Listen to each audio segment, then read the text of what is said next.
Hi, this is Jim, and welcome to another Glenside Public Library Quick Tips video. Today we're going to continue with Spice Up Your Word Docs, doing more with Microsoft Word. Today we will be looking at shapes. Last time we looked at inserting and working with pictures. Shapes are a little bit different. So we're going to start out with a blank Word document here and go to the Insert. And this is Word 2019, so there may be some things that you don't see in your version like icons, but you will definitely see shapes.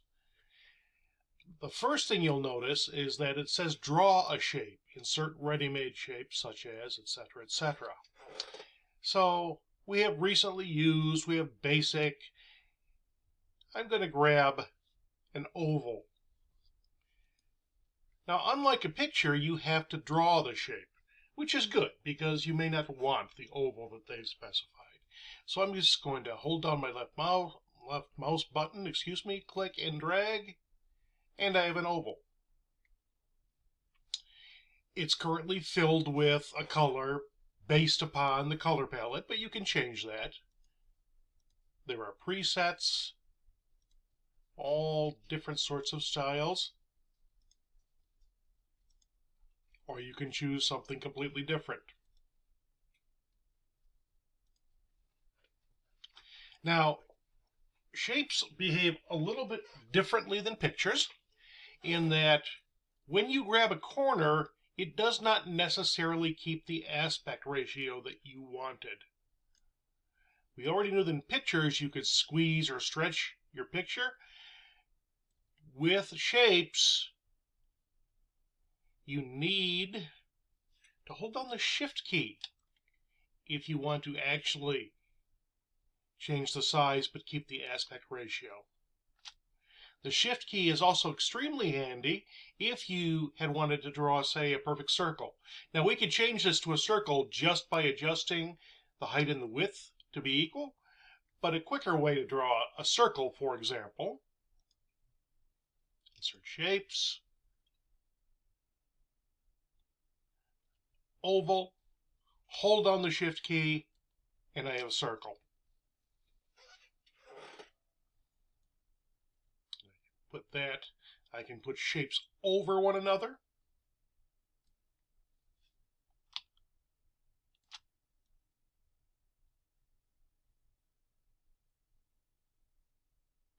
And if you find that you want to do some alignment work, you have the align buttons up here so that you can work with them, but you can also turn on view grid lines, which just gives you a little bit more of a visual cue.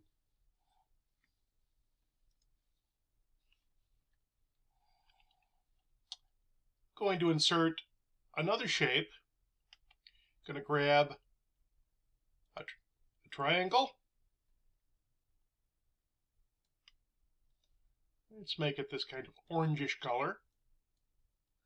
And I'm going to select the yellow, hold down my Shift key and the blue, and move this down.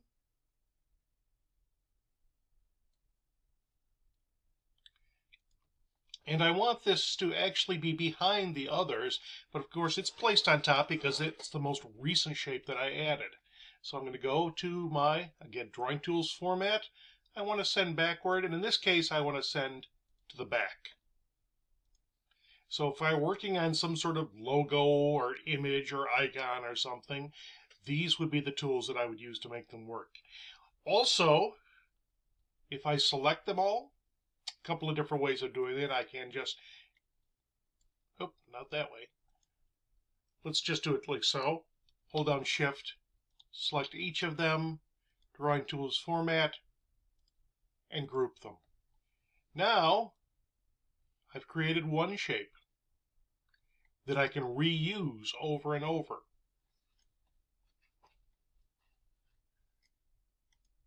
Now, some shapes are more complex than simple basic geometric shapes.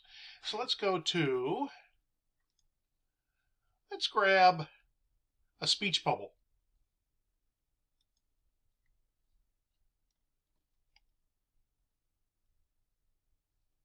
Okay. The nice thing about a speech bubble, or in reality any of the shapes, is if I want to start typing, that's all I have to do. It's essentially a specially shaped text box. And if I select my text, I can work with text just like I would with anything else. And because this is a slightly more complex shape that has more than one aspect to it, it's not just round or triangular, I get a yellow handle. And the yellow handle says, change me, drag me around. Where do you want me? Another example of this would be something like an arrow. Simple block arrow, but I can change the size of the head, the size of the stick.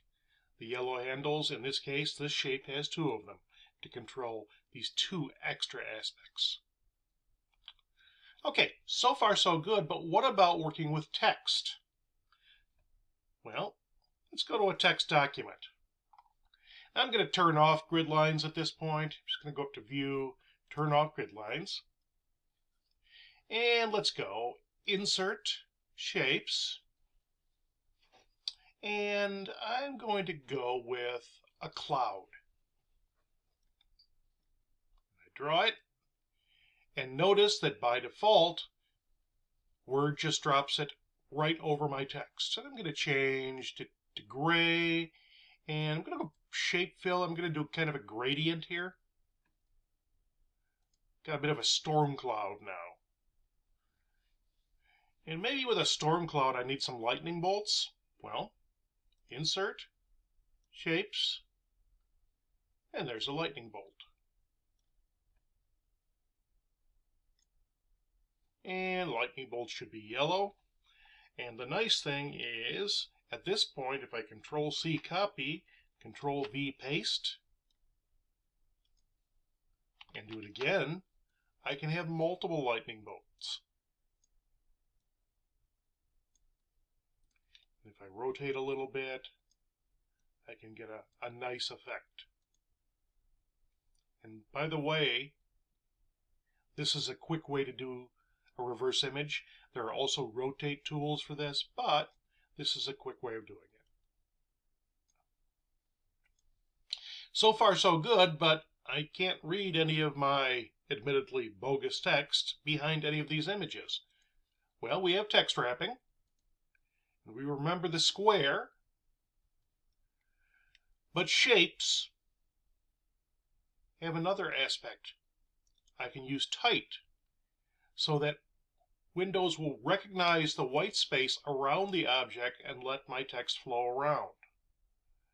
I'm going to select each of these in turn, again with the Shift key, and I'm going to move them up here, and I'm going to wrap text and make these tight as well.